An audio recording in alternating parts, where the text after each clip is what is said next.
귀가 아파서 이비인후과를 갔는데 그 선생님한테 다 못 물어본 게 있는 거예요. 가끔 그런 일들이 있잖아요. 그거를 안과 의사인 저한테 물어보는데 제가 의외로 술술술 대답을 잘하더라는 거예요. 질환이 연결된 부분들이 있고 협진이 필요한 경우도 꽤 많이 있기 때문인데, 또 환자분이 저한테 선생님 만렙 같아요 그러시는 거예요. 처음에 못 알아들었는데 그분의 돌발성 난청과 관련된 많은 질문에 제가 대답을 잘해드렸다는 거예요. 그거 유튜브에서 아예 일반 질환 물어보면 대답해주는 코너 좀 하면 안 되시겠냐고. 그래서 괜찮은데? 라고 생각이 들었습니다.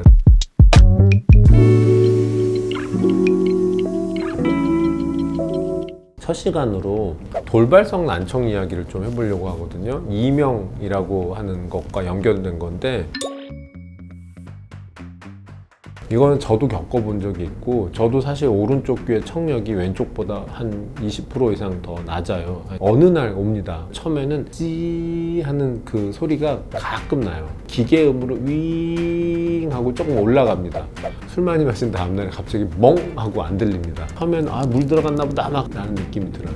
그래서 이제 이비인후과를 갑니다. 여러 가지 청력 검사를 하죠. 이렇게 하고 나서 이제 그래프를 보면 왼쪽은 뭐 이렇게 나오면 오른쪽은 이렇게 쳐져 있는, 그 청력이 떨어진 양만큼 쓰는 약들이 있겠죠. 근데 이제 이런 게 대부분 갑작스럽게 오고 특별한 원인을 찾기가 잘 어려울 때 대표적으로 오는 게 이런 난청, 이명, 어지러움증 이런 건데, 그게 이제 대부분 청신경계와 관련된 거여서 스테로이드 약을 많이 써요.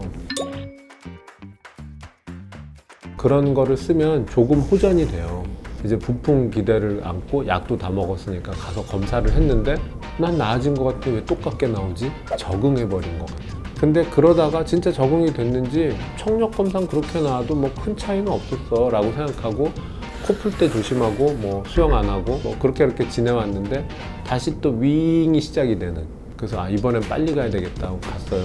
그래서 두 번째는 이제 처음부터 해서 주사를 일주일에 한 2번씩 해갖고 몇 번 맞고 지나갔는데, 그러고 나서 보니까 이제 남더라고요. 청력이 한쪽이 떨어진 거죠. 아주 심각하진 않아요. 대신에 저는 이제 중요한 얘기를 할 때 그 사람 제 오른쪽에 앉는 게 싫어요. 그보다 왼쪽에 앉는 게 훨씬 편하고, 잘 들리는 쪽에서 좀 소리가 커지면 남보다 스트레스를 많이 받아요.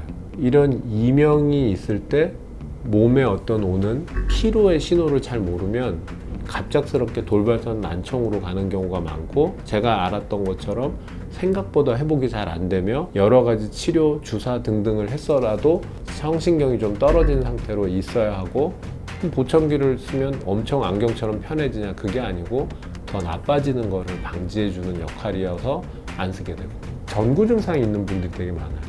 몸이 피곤할 때 뭔가, 그리고 그런 난청이나 이명이 있을 때 시력이 떨어지기도 합니다. 저는 오른쪽 눈에 시력이 그때 좀 같이 떨어져서 같이 검사도 이것저것 해봤었는데, 우리 몸에 세포나 다름없이 사는 바이러스 있죠. 대상포진 바이러스.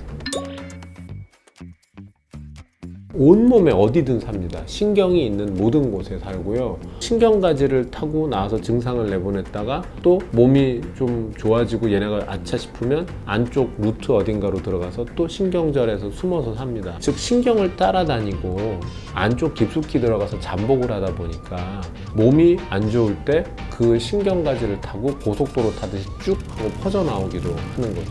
대상포진은 그냥 어느 날 갈비뼈 있는데 물집 생겨서 긁다가 보니까 왜 이렇게 아프지 하는 그거 아니야?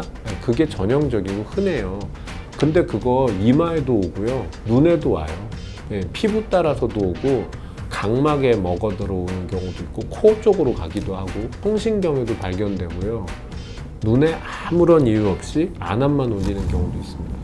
증상은 거의 없고 그냥 뻐근한데 안압을 재보면 막 50 막 이렇게 나와서 기절초풍할 그런 상태인 경우들도 있죠. 청신경과 눈 표면신경 뭐 등등등이 같은 루트에서 왔다리 갔다리 바이러스가 움직일 수 있는 통로는 있다는 거예요. 난청 같은 거 올 때 시력이 떨어지는 경우도 종종 있고요. 굳이 따진다면 대상포진 바이러스와 관련된 것도 있을 거예요. 이런 걸 확진을 하는 게 너무 어려운 것이, 살아있는 사람에게 중요한 신경절을 잘라가지고 거기에서 바이러스를 채취하지 않는 한 진단을 명확하게 할 수는 없으니까 이거는 늘 가설일 수밖에 없는 거고, 그래서 예상되는 약들을 쓰는 거죠. 왜냐하면 시신경이든 청신경이든 이런 거는 다 되게 좁고 가는 통로 등등으로 다니기 때문에 여기에 바이러스가 와서 조금만 분탕질을 쳐서 염증이 생기면 얘가 부으면서 영향을 받는 거거든요. 그래서 이거는 무조건 붓기를 빼주는 염증 완화제를 먼저 쓸 수밖에 없죠.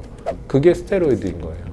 쓰면 바이러스가 다 죽냐? 그건 아니고, 사실 웬만한 바이러스는 없애는 약은 잘 없어요. 코로나도 잘 없잖아요.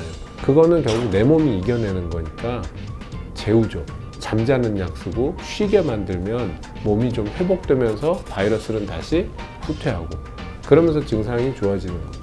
그리고 이명이나 난청과 동시에 올 수 있는 게, 청신경은 사실 이렇게 회전하는 거에 대한 것도 우리 몸의 중심을 잡아주는 중요한 역할도 있죠. 그런 기능이 잘 안 되게 되면 어지러워지겠죠. 그러니까 그것도 역시 바이러스 질환이라고 예상하고 있는데, 그래서 누워 있어야만 되고 일어나려고 하면 세상이 빙글빙글 돌아버리고 토할 것 같아지는, 그것도 많이 옵니다. 그럴 때 역시 시력도 좀 떨어집니다. 그것도 같은 쪽으로.